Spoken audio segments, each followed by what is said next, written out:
perubahan status dari model simulasi ya terjadi pada titik-titik waktu yang diskrit ya, yang dipicu oleh kejadian.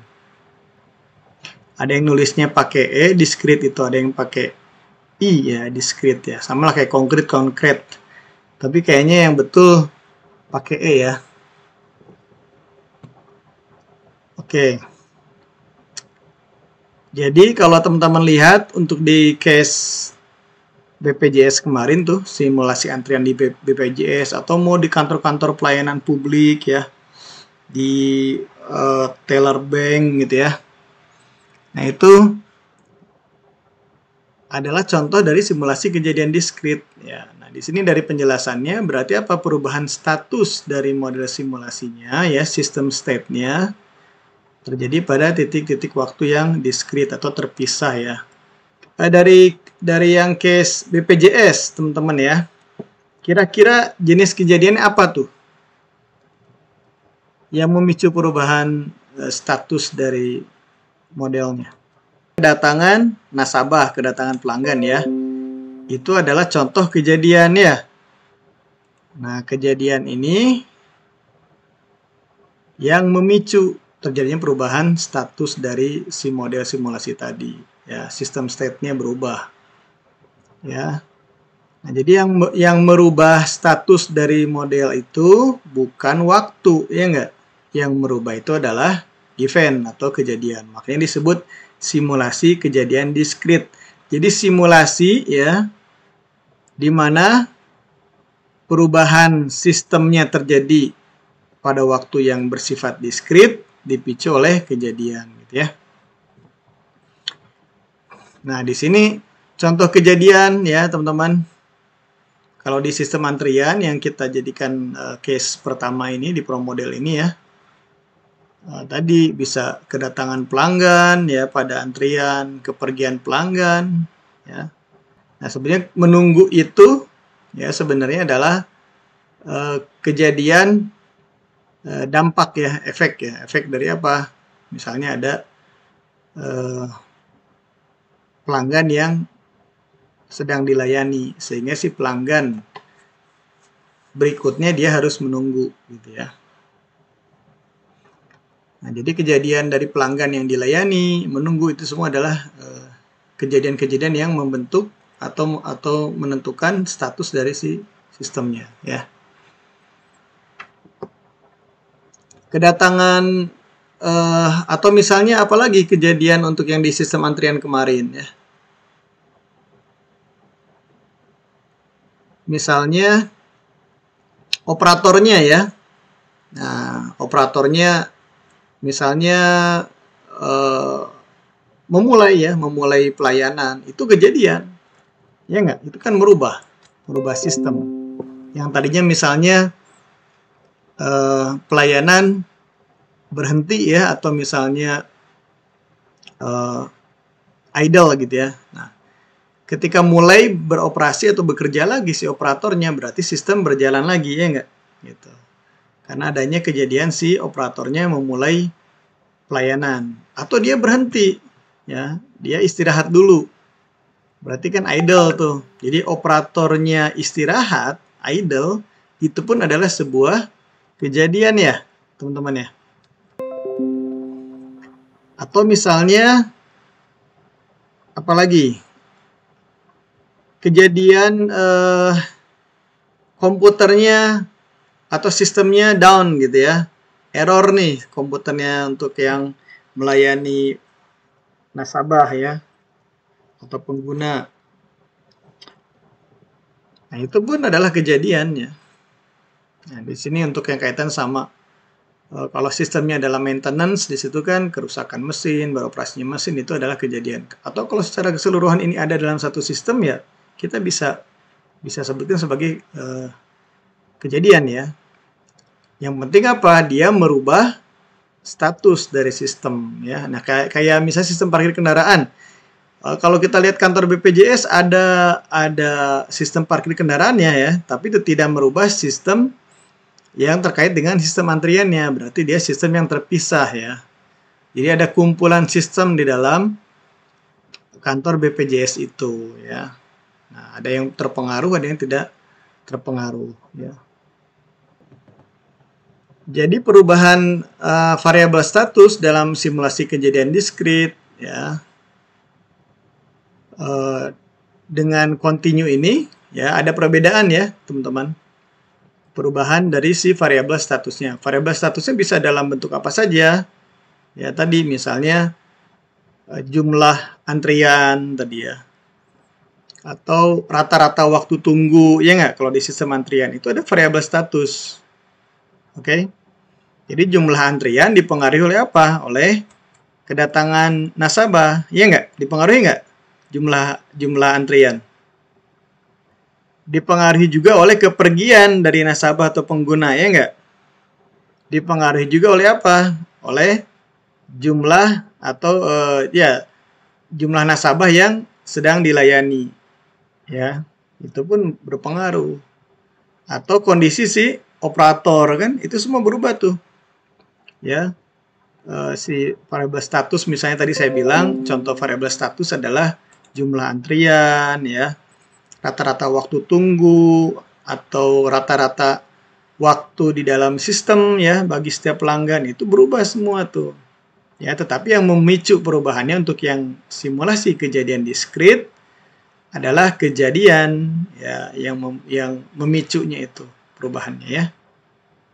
Jadi variabel status yang tadi contohnya adalah jumlah antrian, rata-rata waktu tunggu, rata-rata waktu dalam sistem ya. Itu berubah jika suatu kejadian terjadi ya. Jadi pemicunya adalah kejadian nih. Oke? Nah, tetapi untuk simulasi kontinu di sini ya, variabel statusnya berubah bukan karena kejadian ya. Dipicunya bukan oleh suatu kejadian. Dia berubah ya si variabel status ini karena berubahnya waktu. Makanya disebut simulasi kontinu itu berubah ya sepanjang waktu gitu ya. Jadi pemicunya adalah perubahan waktu. Contohnya apa? Untuk yang simulasi kontinu ya yang sederhana misalnya kalau saya buat batasannya ya, ini batasan untuk memudahkan saja. Misalnya pesawat terbang ya dari mulai take off sampai ke landing nih ya. Itu kan berarti kan sepanjang waktu ya, kalau variabel statusnya adalah kecepatan, ya enggak? Berarti apa? Sepanjang waktu apa? Variabel statusnya memiliki nilai, ya enggak? Secara kontinu.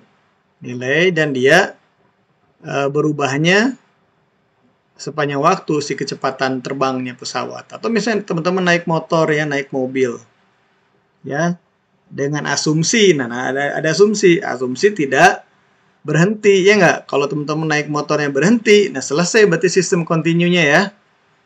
Jadi kalau dari rumah mulai jalan tuh, ya kan? Teman-teman kemudian ngerem aja, ya sudah nggak kontinu lagi ya nggak?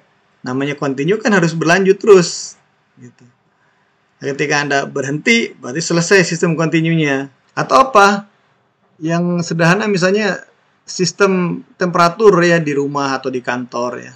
Nah, itu kan sama, itu pun adalah sistem kontinu. Ketika Anda setting AC misalnya ya, atau cooler ya, Anda setting di nyalakan gitu ya, maka dia kontinu tuh. Ya kan? Variabel statusnya apa? Misalnya temperatur dari si kamar atau misalnya ruangan ya. Nah, itu adalah dia sistem kontinu. Tetapi ketika mati, listriknya mati gitu ya, atau Anda matikan ya tombolnya, maka sistem temperaturnya pun berhenti, tidak kontinu lagi dia ya gitu. Baik. Termasuk ketika misalnya Anda mengisi bensin ya. Mengisi bensin, apalagi menuang air ya kan. Nah, itu semua kontinu tuh. Ya. Mengisi bensin gitu. Oke. pipelining dari sistem distribusi gas ya, gas tuh teman-teman, atau PDAM, PAM ya, air minum, atau apalagi ya, mostly bahan bakar energi yang cairan, yang gas, itu semua sistem kontinu ya. Tapi kan Anda bisa bilang, Pak kan bisa aja pasokannya berhenti. Nah, itu ketika sudah berhenti, sudah selesai sistem kontinunya ya. Gitu. Baik. Nah, jadi kalau teman-teman lihat di sini nih, perubahan variabel status dalam simulasi kejadian diskrit dan kontinu, nilainya ini nih, lihat nilai dari si variabel statusnya ya. Kalau untuk yang diskrit, termasuk simulasi kejadian diskrit kita nih, seperti ini ya. Nah, jadi ada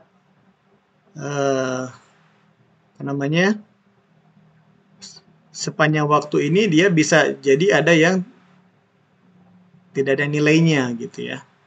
Nah, atau titik-titik yang terputus gitu. Kalau ini tidak, dia sepanjang waktu nilai variabel statusnya senantiasa berubah ya, berubah. Baik, jadi sistem antrian berarti masuk ke dalam yang sistem kejadian diskrit di sini ya.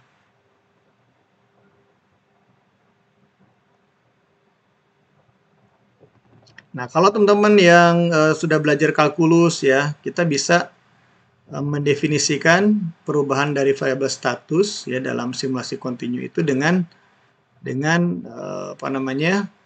persamaan ya di dalam matematika ya, yaitu dengan yang disebut dengan persamaan diferensial ya. Salah satunya bisa juga kalau kita lihat di sini nih contoh nih derivatif ya nggak teman-teman? Ini fungsi derivatif nih. Jadi kalau digambarkan si grafik atau kurva ini adalah fungsi diferensial nih. Gitu. Kalau simbolkan dengan notasi matematika jadi ini fungsi ya, fungsi diferensial. Gitu. Jadi ini kalau digambarkan kurang lebih seperti itu. Eksponensial pun sama ya, dia kurang lebih bentuknya kurvanya seperti ini. Cuma dia naik, kalau eksponensial turun gitu ya. Nah, ini fluktuatif, jadi diferensial. Ya. Nah, atau ada yang disebut dengan difference equation. Jadi waktu didekomposisi ke dalam periode-periode waktu dengan panjang T. Jadi kalau teman-teman lihat di sini, ya, perubahan waktu misalnya K itu adalah periode K gitu ya. Periode misalnya 10 jam atau 8 jam. Nah, kalau ditambahkan 1 jam, ya maka perubahan terjadi di sini nih fungsinya ya. Sama dengan nilai fungsi pada nilai waktu atau periode K ya ditambahkan dengan perubahannya nih, ya kan, fungsi dari perubahannya. Misalnya delta T-nya berapa ya? Nilai dari si K dikurangi 1 misalnya gitu. Ya, jadi perubahan dari nilai status ya atau variabel status ini ya terjadi sepanjang waktu atau pada dalam suatu periode waktu tertentu ya. Anda bisa buat batasan waktunya ya, seperti misalnya tadi saya bilang kalau misalnya pengisian bensin itu selama 5 menit ya sudah, berarti dari T 0-nya ya sampai dengan T akhirnya ya, dari awal sampai akhir. Nah, itu baru berjalanlah yang disebut dengan sistem kontinu ya. Variabel statusnya terjadi berubah di situ. Misalnya apa variabel statusnya? Jumlah liter ya dari bensin yang dituang itu. Jumlah liternya gitu. Nah, itu adalah variabel statusnya. Dia berubah terus sepanjang waktu ya. Misalnya K-nya adalah tadi saya bilang dalam waktu 5 menit. Ya. Asumsinya begitu. Jadi sepanjang 5 menit itu terjadi perubahan gitu. Nah, tapi bisa jadi teman-teman suatu sistem itu merupakan kombinasi ya. Jadi bersifat kombinatorial. Kombinasi antara apa? Sistem kontinu dan sistem diskrit. Ya, jadi bisa suatu sistem itu mengandung kombinasi kejadian diskrit dan kontinu, ya. Nah, contohnya apa ya, teman-teman ya? Contohnya ada sistem diskrit dan kontinu.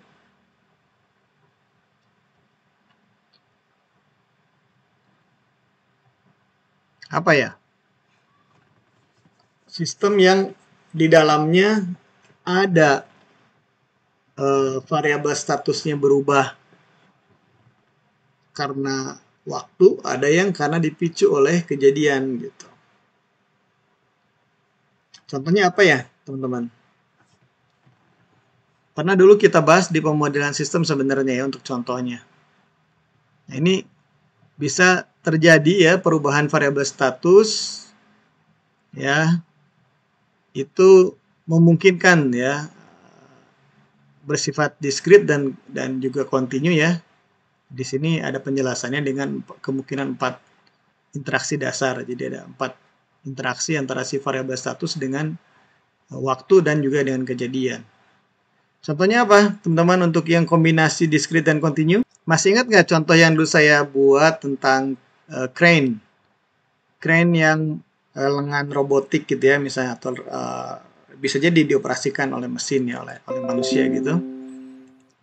Untuk misalnya memindahkan peti kemas ya dari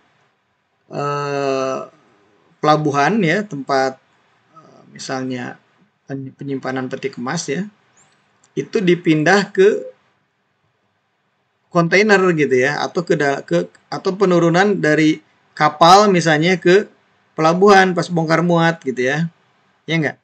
Nah, itu kan biasa menggunakan alat crane ya enggak, teman-teman? Yang buat mindah-mindahin tuh peti kemas. Nah, kalau teman-teman lihat di situ itu kombinasi, sebetulnya ada kejadian diskritnya dan kejadian ada sistem kontinunya, ada sistem diskritnya. Ya. Jadi kalau misalnya si peti kemas itu ya dipindahkan misalnya dari atas kapal ya, mau diturunkan, dibongkar muat ke pelabuhan, ya ditaruh ke pelabuhan, maka teman-teman bisa melihat di situ si lengan robotnya itu ya, dia kan ada T0, T ketika memulainya ya enggak? T0-nya dia mengangkat ya enggak, teman-teman? Mengangkat si peti kemas itu bergerak. Nah, itu kan ada variabel status kecepatan ya enggak? Dia bergerak terus kan, bergerak sampai ditaruh gitu kan. Nah, tapi ketika dia mengangkat, pas mengangkat dan ketika dia menyimpan ke pelabuhan itu kan tidak ada kecepatan ya enggak? Ketika dilepaskan itu kan dia tidak bergerak, si lengannya itu, si crane itu enggak bergerak, atau ya bisa crane itu kan bisa dalam bentuk lengan ya, bisa dalam bentuk mungkin seperti pengait ya, pengait yang berjalan tuh ya di atas misalnya apa, penyangganya, atau misalnya ada kayak seperti conveyor ya, tapi ini menggantung di atas tuh ya, di sistem apa bergeraknya itu bisa dikendalikan ya gitu. Nah, itu dari mulai dia mengangkat kan tidak ada kecepatannya enggak? Mengangkat kan mengaitkan saja tuh. Nah, ketika dia bergerak ya menggeser dari kapalnya ke atas pelabuhan, nah di situ ada kecepatannya enggak? Ada kecepatan tuh. Berubah sepanjang waktu ya si kecepatannya itu. Tapi ketika disimpan ya, diletakkan di pelabuhan, si peti kemasnya kecepatan 0 lagi, ya enggak?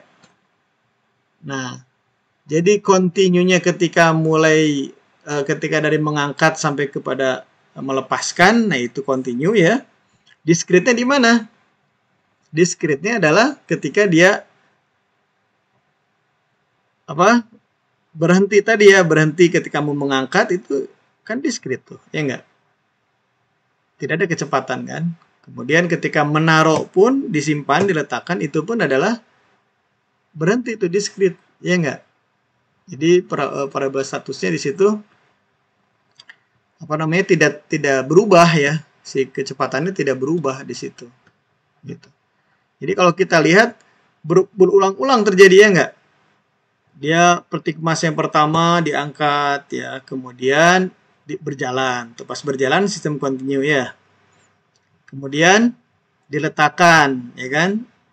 Selesai itu sistem continue pertamanya ya. Gitu. Prosesnya yang bersifat continue selesai yang pertama. Ya kan?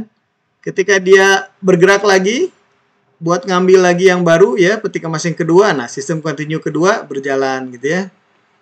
Begitupun ketika dia mengantarkan lagi ke pelabuhan. Nah, itu sistem continue lagi. Jadi ada discrete, ada continue ya nggak? Oke? Nah, discrete-nya yang mana discrete-nya? Itu discrete-nya misalnya kejadian si resource dalam hal ini crane-nya mulai beroperasi, ya enggak? Mulai dia mengangkat, ya kan? Nah, itu discrete tuh. Oke? Nah, jadi dipicu oleh kejadian gitu.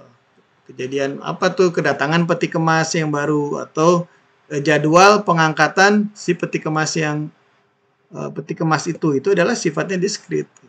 Jadi kalau kita lihat di sini nih, kalau nilai variabel status continue, ya tadi misalnya kecepatan si crane ya, tiba-tiba naik atau turun sebagai akibat suatu kejadian diskrit. Nah ya, nah itu tadi. Kejadian diskritnya adalah apa?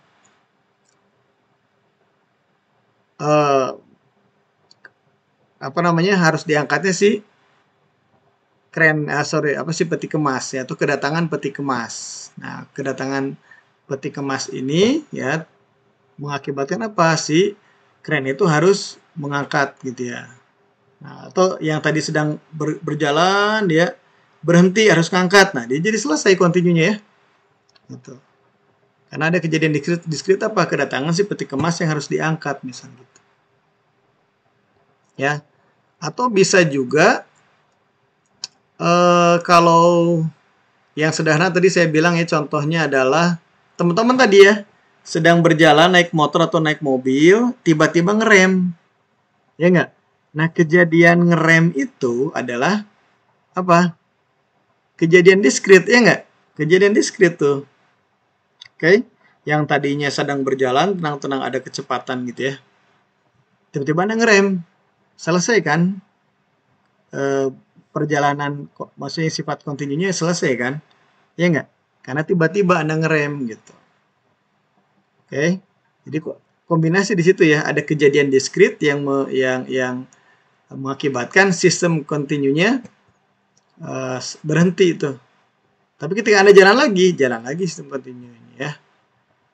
Nah, atau misalnya inisiasi kejadian diskrit dapat terjadi akibat nilai variabel kontinu mencapai ambang batas tertentu. Nah, jadi kalau misalnya apa ya? Contohnya Anda setting misalnya apa ya? Misalnya ini deh, kalau Anda di rumah masih ada yang pakai pompa air ya, ya enggak? Pakai pompa air tuh. Kan ada tuh pengatur toren ya, toren maksudnya pengatur si kapasitas torennya ya enggak? Kalau sudah penuh dia otomatis si pengisiannya berhenti kan ya enggak? Ya kan? Nah, itu berarti apa, teman-teman? Ketika si torennya sudah penuh, sudah mencapai ambang batas tertentu ya, sudah penuh atau hampir penuh gitu ya. Disisain sedikit lah buat si bandulnya itu ya. Bandulnya kan dia butuh ruang juga di atas tuh. Di atas airnya gitu ya. Nah, ketika sudah mencapai ambang batas tertentu tersebut, misalnya 99% ya kapasitas toren ya, otomatis pengisian air yang tadinya bersifat kontinu kan ya enggak? Ketika dipompa tuh, airnya kan naik tuh, ya kan? Melewati pipa gitu kan. Itu kan kontinu tuh sistemnya. Ya enggak? Gara-gara sudah mencapai ambang batas tertentu, tadi 99% kapasitas ya, maka apa? Sistem kontinunya selesai gitu ya. Nah, jadi kejadian diskritnya itu adalah apa? Tercapainya ambang batas tadi. Ya. Jadi kejadiannya adalah kejadian tercapainya ambang batas maksimum dari si toren tadi misalnya gitu ya. Oke. Nah, ini pun kurang lebih sama ya yang ketiga nih. Ya, faktor yang bisa menciptakan kejadian diskrit dan kontinu ya, ini kombinasi. Kalau ini bicaranya laju. Laju berarti kan percepatannya ya, percepatannya. Nah, ini pun sama kalau tadi kita bicara kecepatan, kalau ini misalnya percepatannya gitu. Ya. Nah, ini pun sama nih. Ya, kurang lebih mirip lah teman-teman ya. Kalau perubahan, kalau berhenti penghentian ya tadi misalnya si pompa atau misalnya listrik tuh. Kalau sudah memenuhi kapasitas misalnya Anda listriknya di rumah 2200 misalnya atau 1300. Nah, kalau sudah melewati itu maka dia akan berhenti. Sistem pasokan listriknya ya dari PLN itu akan berhenti gitu. Yang ada di dalam rumah Anda maksudnya dari tiang listrik ke KWH meternya Anda ya, itu tidak berhenti, listrik tetap ada. Cuman dari KWH meternya Anda ke dalam rumah itu akan terhenti. Berarti aliran listrik yang bersifat kontinu tadi menjadi terhenti gitu ya. Nah, kalau teman-teman lihat dari contoh kasus sistem antrian BPJS gitu ya, itu karakteristik dari simulasi kejadian diskrit itu, teman-teman ya, itu biasanya kalau diilustrasikan gitu ya, atau misalnya digambarkan, itu biasanya bersifat proses oriented. Ya. Jadi seperti urutan kejadian lah kalau proses oriented itu ya, seperti misalnya proses flow gitu nih, aliran proses ya. Jadi kayak sekuensial gitu ya, merupakan urutan dari mulai misalnya kedatangan pelanggan ya, nasabah gitu kan, kemudian si nasabah itu masuk ke tempat menunggu atau antrian gitu ya enggak, kemudian nanti baru dilayani kan. Nah, setelah dilayani kemudian dia selesai atau keluar gitu kan. Nah, itu merupakan aliran gitu ya. Jadi kalau digambarkan simulasi kejadian diskrit itu kurang lebih dia merupakan sebuah aliran proses gitu. Ya, dan biasanya dalam satu urutan kejadian. Nah, kejadian dalam simulasi kejadian diskrit ini ya ada yang bersifat terjadwal ya, scheduled event, ada yang bersifat kondisional atau conditional event gitu ya.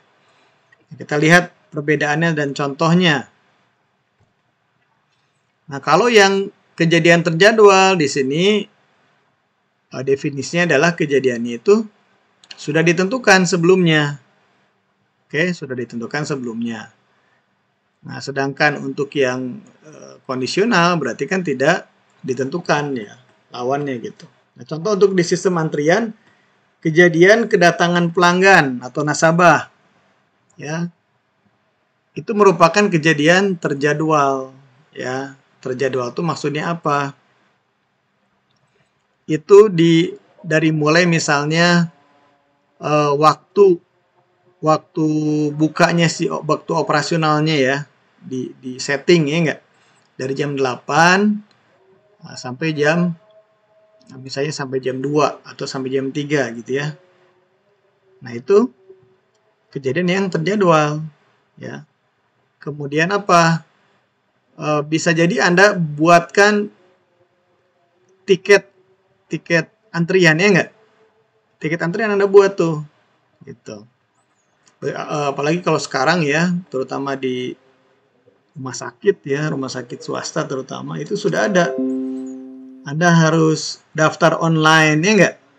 Jadi bisa diatur tuh berapa banyak pasien gitu ya yang akan dilayani misalnya pada tanggal-tanggal tertentu.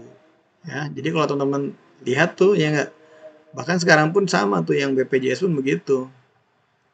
Ada daftar online-nya ya enggak? Itu bisa terjadwal sebetulnya. Ya kan? Nah, kalau yang manual sederhana ya dengan mesin cetak itu ya, tiket antrian gitu. Berarti kan sudah terjadwal tuh.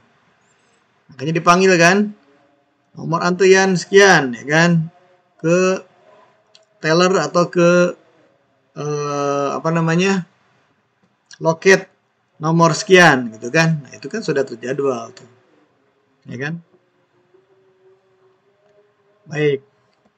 Nah, kalau yang kondisional ya, kejadian kondisional berarti si kejadian ini dipicu oleh kondisi tertentu. Ya, jadi munculnya kejadian kondisional itu akibat dari adanya kondisi tertentu. Misalnya apa? Nah, contoh sini ya, yang sederhana ya. Seorang pelanggan, ya kejadian seorang pelanggan mulai dilayani. Berarti kan karena ada kondisi apa?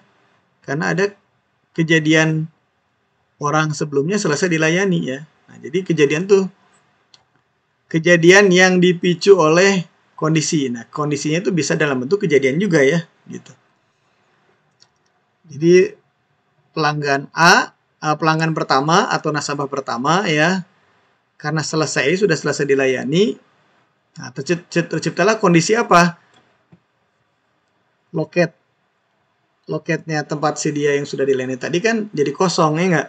Jadi kosong, maka si nasabah berikutnya atau yang di belakang dia bisa dilayani ya. Itu baru yang disebut dengan kejadian kondisional.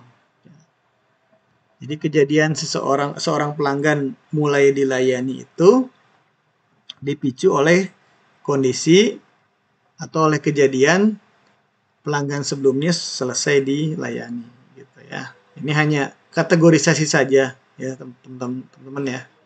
Kategorisasi saja. Jadi kalau misalnya yang terjadwal ya, kalau yang terjadwal nih bedanya sama yang ini, bisa jadi dia karena sudah dijadwalkan datang misalnya dia sudah daftar online gitu ya, jam 10 gitu ya. Jam 10 sampai jam 10.30 adalah jadwalnya si pelanggan X gitu ya. Ya. Jadi ketika dia datang, dia tidak harus ngantri lagi, ya enggak? Dia datang misalnya jam 10 gitu ya, jam 10. Dia otomatis datang ke situ meskipun yang sebelumnya itu tidak ada pelanggan, ya enggak? Misalnya jam 9 sampai jam 10 tuh kosong, nggak ada pelanggan. Ya kan? Ya tidak ada masalah gitu. Ya enggak? Terus kalau misalnya ada pelanggan yang datang ke situ gimana, teman-teman? Ada pelanggan lain sudah ada di antrian 2 orang. Tapi karena dia tidak daftar online, ya enggak? Tidak daftar sebelumnya, maka yang didahulukan adalah yang sudah ditentukan sebelumnya, yang sudah terjadwal tadi, ya enggak? Teman-teman mungkin sudah pernah mengalami lah hal seperti itu ya. Jadi Anda datang nih misalnya ke suatu layanan gitu, tapi Anda tidak tahu kalau ada daftar online gitu kan. Anda ambil tuh tiket atau karcis ngantrinya gitu ya. Dapat nomor sekian, ya enggak? Anda tapi kok ngerasa Anda nunggu di situ sendirian yang nunggu gitu, Anda sendiri gitu. Tapi kok saya nggak ada orang datang baru datang gitu ya. Kok yang dilayani dia duluan, bukan saya misalnya gitu kan.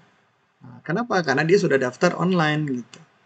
Jadi dia datang dengan jadwal yang sudah ditentukan ya. Jadi tidak harus nunggu dulu siapapun gitu ya. Karena sudah ada jadwalnya gitu ya. Contoh gitu. Jadi bedanya kita sudah tahu antara kejadian terjadwal dan kejadian yang bersifat kondisional.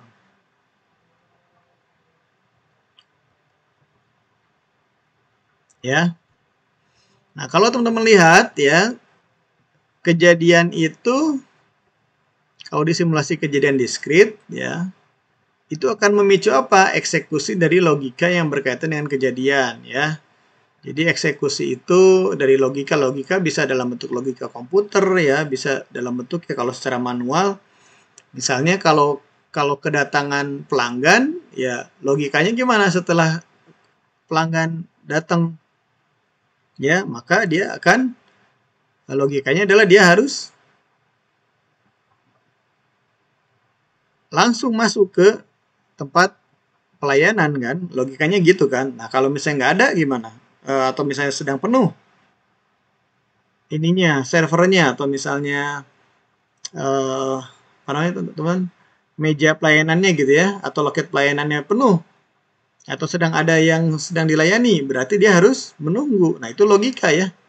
Logikanya berjalan atau dieksekusi logikanya gitu ya. Nah, kalau di Pro Model, kalau teman-teman lihat di situ gimana? Kan ada ya. Kalau saya tunjukkan di sini misalnya, harus nyalakan Pro Modelnya ya. Logikanya apa? Misalnya ada di mana ketahuannya, teman-teman? Jadi kejadian itu memicu eksekusi dari logika yang berkaitan dengan kejadian ya. Ini contohnya di sini ada ya, ini contohnya ya. Ntar saya sambil buka Pro Model.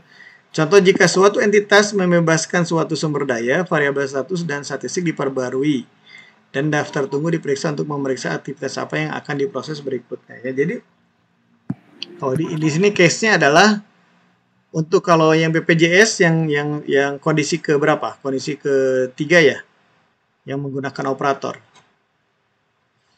Nah, jadi kalau di situ menggunakan resource ya, dalam hal ini adalah operator ya. Jadi kalau kalau si resource-nya dia selesai melayani, berarti kan sudah bebas dia ya, free. Ya kan, sudah melayani. Nah, otomatis apa? Akan mungkin dia memencet ada apa namanya? Tombol gitu ya. Tombol menunjukkan kosong yang terintegrasi dengan sistem antrian tadi si mesin ya. Dengan ada juga di situ kan yang apa namanya, teman-teman, komunikatornya gitu ya. Jadi keluar ngomong tuh di situ kan si mesinnya. Langsung manggil ya enggak? Nah, ada logika di situ berjalan tuh. Ketika selesai dilayani ya satu pelanggan sehingga kosong tuh loket pelayanan atau misalnya tempat pelayanan ya, maka si operatornya akan memberikan tanda atau misalnya di situ dia mencet tombol gitu ya bahwa dia free sekarang. Jadi logika berjalan tuh ya, logikanya berjalan. Dalam hal ini logika mesin ya enggak? Maka mesin akan otomatis memanggil pelanggan berikutnya sesuai dengan nomor urut misalnya gitu ya.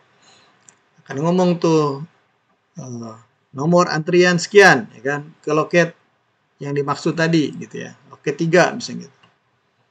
Ya kan? Nah, itu adalah logika ya enggak? Nah, statistik akan berubah ya enggak? Yang tadinya misalnya sudah dilayani misalnya apa? Jumlah pelanggan yang sudah dilayani yang tadinya adalah 10 misalnya menjadi 11 gitu ya. Atau jumlah nomor antrian berubah ya enggak? Yang sudah dilayani dari 10 menjadi 11 misalnya gitu. Oke, variabel status berubah. Jadi kalau teman-teman lihat di sini, kita lihat nih kejadian tadi kan yang kita sedang bahas kejadian ya, teman-teman ya. Kejadian apa di sini contohnya? Kalau kita run ya, di play di sini nih, ya kan? Di play berarti kan akan terjadi apa? Nah kan nih, saya pause dulu. Ya, berarti di waktu 3 jam menit 19 ya. Oke. Berarti di situ kalau saya apa namanya? Atau nggak usah dulu ke report ya, nggak usah dulu ke report. Jadi ketika kita lihat di proses aja dulu ya, di proses nih. Lihat nih. Ada kejadian apa nanti? Kejadian dari si pengguna datang, ingat. Pengguna ini akan datang, entitas datang di lokasi mana? Ruang tunggu, ya enggak? Nah, di ruang tunggu tidak ada di situ aktivitas, ya enggak, dari si operator, ya. Tidak ada aktivitas. Tapi ketika si operatornya free, maka pengguna tersebut dilayani, ya. Ini ada routing di situ, ya enggak? Ada routing. Dia akan jalan dari ruang tunggu ke meja staff, enggak, meja pelayanan. Di situ kan ada routing, rute jalan, rute ya. Bergerak tuh. Si pengguna itu, entitas itu bergerak dari ruang tunggu, lokasi ruang tunggu ke lokasi meja staff ya. Nah, di situ ada logika yang berjalan. Ini nih move logic, ya enggak?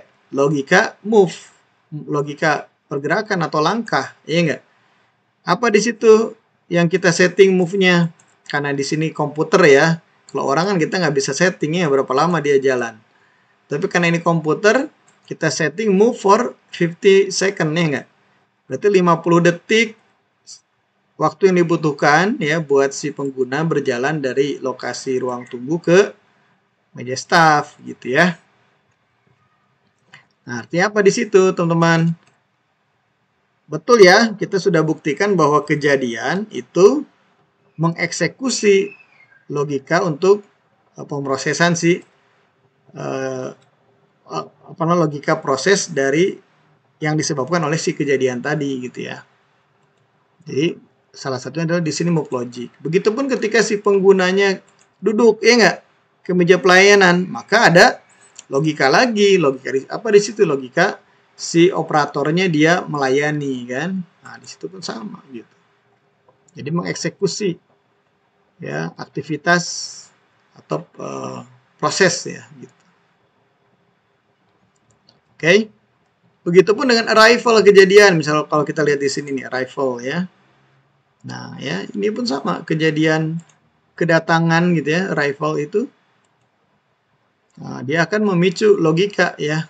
Logiknya apa di mana? Nanti ketika dia datang otomatis di proses ini akan berjalan tadi ya, pengguna datang ya gitu. Arrival kedatangan. Begitupun ketika kepergian. Makanya kalau teman-teman lihat di sini ya ketika di run, nah ya kan di sini hasilnya apa reportnya? Di situ ada statistik ya. Jadi statistik itu kalau kita lihat itu akan berubah-ubah terus ya. Jika ada kejadian yang memicunya gitu. Nah, otomatis di sini ada in move logic ya. Nah, ada percent in move logic. Nah, ini waiting itu semua kan logika nih, logika yang berjalan ya. Jadi statistiknya akan berubah kalau waktunya yang Anda setting adalah misalnya 1 jam ya, akan beda statistiknya dengan 2 jam ya enggak? Ini tampilan reportnya ini statistiknya akan berubah ya enggak? Jumlah persentase in move logic, persentase waiting, in operation ya, idle semua akan berubah nih. Gitu ya.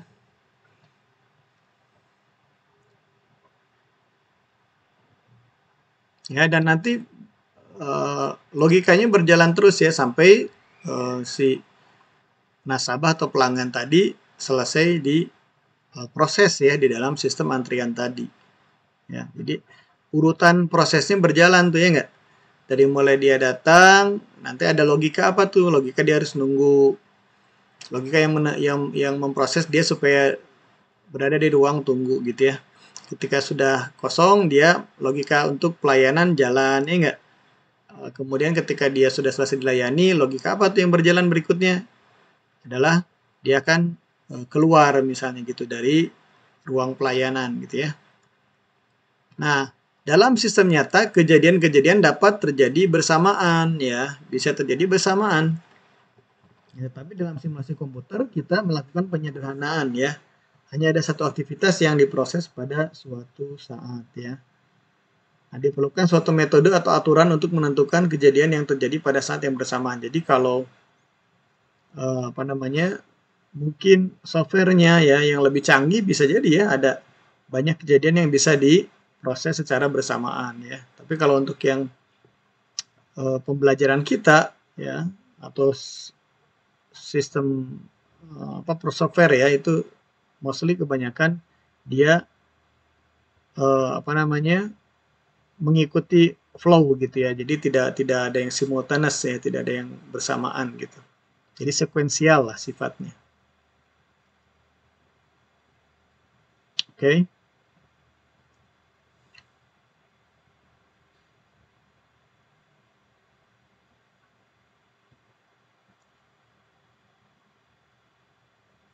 Nah, ini flow-nya nih. Kalau kita membuat simulasi kejadian diskrit ya kurang lebih seperti ini ya. Teman-teman sudah lakukan itu dengan pro model bisa terlihat ya. Jadi Anda buat dulu layout-nya gitu ya. Kemudian semua komponen-komponen dari si model simulasi Anda buat ya. Anda masukkan data ya di situ database nih, inputnya gitu ya. Bisa dalam bentuk apa? bisa Anda isi secara misalnya time series ya, atau bisa juga Anda bikin distribusi, jenis distribusi kemarin kan sudah dibuat ya. Gitu. Kalau yang arrival-nya mungkin kemarin time series, tapi kalau yang waktu pelayanan ya enggak, waktu apalagi antar kedatangan ya, nah itu distribusi ya. Oke, berarti waktu antar kedatangan distribusi ya kemarin, distribusi diskrit. Nah, kemudian apa lagi? Di sini ketika Anda sudah buat itu, kemudian Anda setting waktunya ya. Runtime untuk simulasi ini berapa lama gitu. Ya kan? Kemudian ketika Anda jalankan, baru disitulah muncul proses ya. Proses ketika Anda jalankan di run berarti kan muncul proses. Nah, proses ini kemudian berjalan, perubahan variabel statusnya ditentukan oleh event kejadiannya enggak. Ya kan? Kalau ada kejadian yang menghentikan si proses, ya maka akan selesai. Ini tadi kayak saya bilang, kalau misalnya pas di menit atau di jam ke-5 ya, saya terminate, saya hentikan, berarti dia langsung menghasilkan suatu nilai statistik ya, misalnya Anda create report gitu ya. Tapi kalau tidak Anda hentikan waktunya, karena Anda sudah setting misalnya 8 jam ya, maka dia akan berjalan terus ya sampai kemudian ini schedule ya sudah ditentukan 8 jam. Oke. Akan terjadi simulasi kejadian diskrit itu ya selama 8 jam. Nah, setelah selesai baru kemudian Anda bisa melihat hasilnya, reportnya, update statistik gitu. Oke. Nah, tadi ada yang sifatnya terjadwal, ada yang sifatnya kondisional ya. Ini condition event, kalau tidak ada dia kemudian kalau Anda misalnya ingin selesaikan ya 8 jam itu di setting 8 jam, maka dia akan yes. Ya, yes ke sini. Karena apa? Kejadian kondisionalnya adalah apa? Anda sudah menentukan ambang batasnya ya enggak? Misalnya gitu. Itu.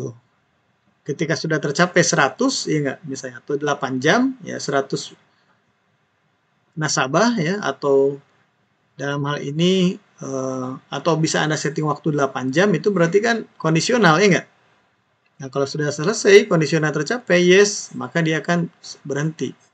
Jadi tercapai waktu simulasinya selesai di sini ya. Begitu.